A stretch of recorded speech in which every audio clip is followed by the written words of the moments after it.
Please do not rush the stage. Please do not rush the stage. Please do not sit on the armrest. Please do not sit on the armrest. Well, I'm sure we're going to need some bouncers to surround the stage here, like when Robin Williams was here. So if you can bring some people up here just to protect this next act, ladies and gentlemen. Those leaving their seats to rush the stage will, of course, be escorted out.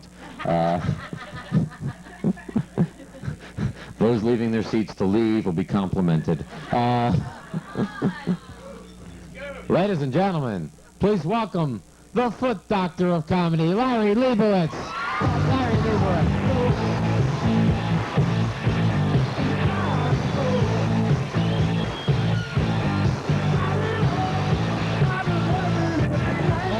Thank you very much.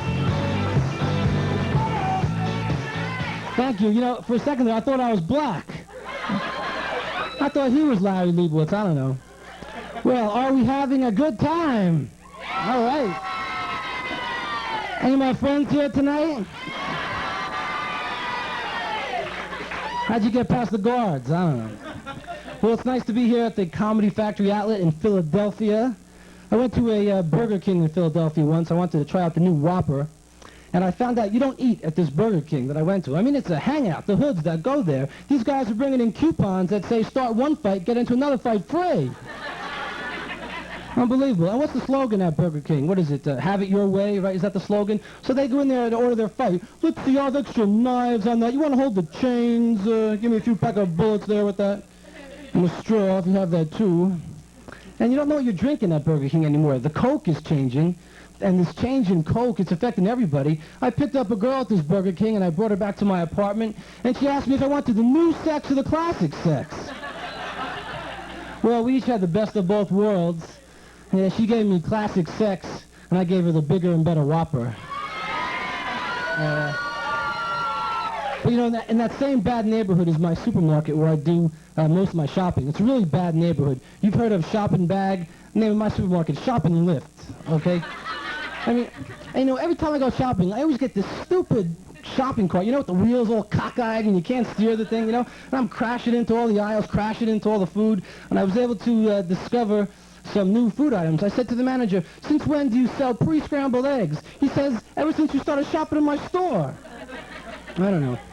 But with a supermarket, they've got this racket on coupons, you know. With a coupon, you think you got this greatest deal on some item, but it turns out you don't need this item. It's a waste. Last week, I thought I had the greatest deal, right? $1 off on a 10-pound bag of sawdust. I mean, great. What am I going to do with a 10-pound bag of sawdust? I brought it home. I didn't know where to put it. I ended up putting it next to the 5-pound bag of sawdust I didn't finish from last month. Oh. Well, it's 1986. Everybody have a Happy New Year. Yeah. Do anything exciting on New Year's Eve? Yeah. Let me tell you about I took a date to a Chinese restaurant. Now, let me tell you, you don't take a girl to a Chinese restaurant if you want to have a romantic, intimate, you know, private kind of dinner. First of all, you're going to order something stupid like a poo-poo platter, right? Or the waiter's going to bring some 3-foot flaming thing to your table. Everybody's going to be staring at you, watching you eat. And I always have trouble deciding, what do I want to order at a Chinese restaurant? The menu is so vast. So last time I went, I remember I smelled something great coming from the couple at the table behind me. So I said to the waiter, let me have what they're having. It smells great. He brings me 2 orders of wash and dries. Well, I don't know. And why can't you get a knife at a Chinese restaurant? Has anybody ever had a knife at a Chinese restaurant? I mean, yeah, you got it. It's ridiculous. Now, I found out why. See, there's no knives in China, right? You go to any hospital in China, any emergency room, their biggest emergency is a chopstick wound to the abdomen. See, now the problem with getting stabbed with a chopstick, right? 2 hours later, you feel like getting stabbed again. Right? Now, remember, 1959, was it Bobby Darin? He toured China, sang his famous song, Mac the Chopstick. Very nice song. All right, now let's see why that didn't go well on the instant replay, reverse angle. I remember in 1959, Bobby Darin toured China, sang his famous song, Mac the Chopstick. See, on instant replay, it never works the same, right? Anyway, this year, 1986, there'll be a lot of new inventions, right? Now, I have one. Let me tell you about it. I have one at home. It's a telephone so that when the phone rings, you know who it is. So if you don't want to answer the phone, if you know who it is, you don't have to, because the telephone ring has that person's personality. Now, let me tell you how that works. Let's say Mr. T was calling you. You would know it because your phone would ring, ding-a-ling, ding-a-ling, fool. And if Rocky was calling you, it would sound something like this, oh, ding-a-ling, Adrian, ding-a-ling. A friend of mine, he stutters. I knew it was him. He called ding-a-ling, ding. Another friend of mine has a bad memory. Ding. My gay friend called me yesterday. Ding-a-ling, ding-a-ling. So who's been following the episodes of the space shuttle? Anybody been following the episodes? They finally got it up to, I don't know. Now they're thinking of sending a teacher up in the space shuttle. And that's kind of ridiculous. A teacher in the space shuttle? For what? To take attendance? Who's going to leave? Now, they've got some very important experiments for the teacher to do up in space. For instance, they wanted to find out if the bubble gum that's stuck underneath the desk will float in space. Very important. And she has some important chores that she'll have to do every day. Every day at 3:30, she'll have to go outside the space shuttle cabin and clap the erasers up against the space shuttle wall. Now, they're thinking of sending a congressman up in space. Now, I find that kind of weird. Why would you send a congressman up in space? A congressman's job is to make and break the law, create laws here in the United States. What's he going to do up in space? Break the law of gravity? I don't know. Or maybe he'll change the law of gravity. I don't know what he's going to do. But who had a birthday yesterday? Anybody remember? No, not you. I can't say anything about you. I don't know you. It was Elvis, right? How old was Elvis? Are you Elvis? How old would Elvis have been? Not 79. He would have been in his 50s. So anyway, yesterday, because it was Elvis's birthday, thousands of people flocked to his home at Graceland Mansion. I don't know why. I guess they were there to pay tribute to Elvis's butler. I mean, he's the only one that's going to be there. I don't know. I got to tell you, I've been having trouble with the girls. What's that? I've been having trouble with some of the girls I've been dating lately. Let me tell you about some of them. The girl I'm dating now, she's kind of immature. I'll tell you how immature she is. Thanks for the participation. I could have told you she was immature. Her favorite perfume is Peanut Butter and Jelly No. 5. And some of the girls I date, they really have no class. One girl I took out to a fancy restaurant, and she would pick her teeth with a toothpick after dinner. Now, that wasn't the bad part. She had so much space between her teeth, she could pick out a whole filet mignon. I mean, her idea of dental floss is a garden hose. Now, once I dated a Playboy bunny. Her name was Cindy. Is she here tonight by any chance? You there, Cindy? Yeah, I hear her laughing in the back. Anyway, yeah, she was in the December issue. And I remember I brought her home to my apartment. And, she started taking off her clothes. And I had gone to the bathroom. And I came back. And I see this strange woman in my bed. I said, who are you? She says, I'm Cindy, your Playboy bunny. I said, oh, I didn't recognize you without the staples going across your belly. I dated a nurse once, too. Yeah.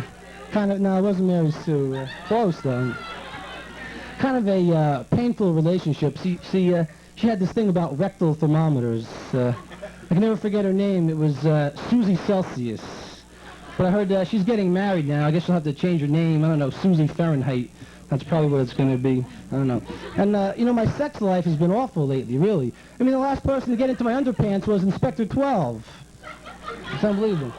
And some of the girls I'm dating, they're so boring. I mean, this one girl, her idea of fun was to watch the Dr. Ruth sex show on TV without the sound.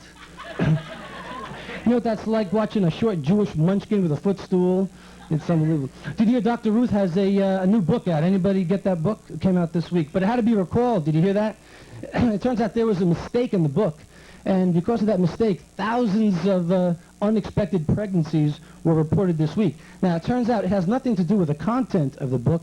It seems that the cellophane wrapping surrounding the book was found to have several pinholes in it. And that's what caused oh, you like that one, huh? Yeah, that's good. Anyway, as you know, I'm a podiatrist, and I don't do this for a living. And it's a good thing, too, because I like to eat. But I'm doing my residency at the Jeffrey Medical Center. We have anybody from there?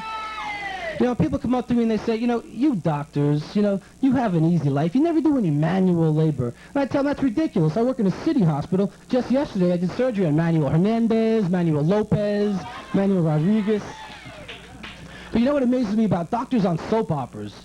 Ever see that? They're so smart, doctors on soap operas. Where'd they get their license? Where'd they get all that knowledge? A patient can get wheeled in. They'll take one look at that patient, know everything about him.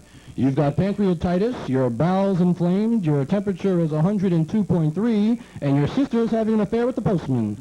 And they just know everything. And a lot of people ask, a good hospital. I want to have a surgery done. How can I tell if the hospital is any good? And I tell them it's very simple. You judge the quality of the hospital by the gift shop.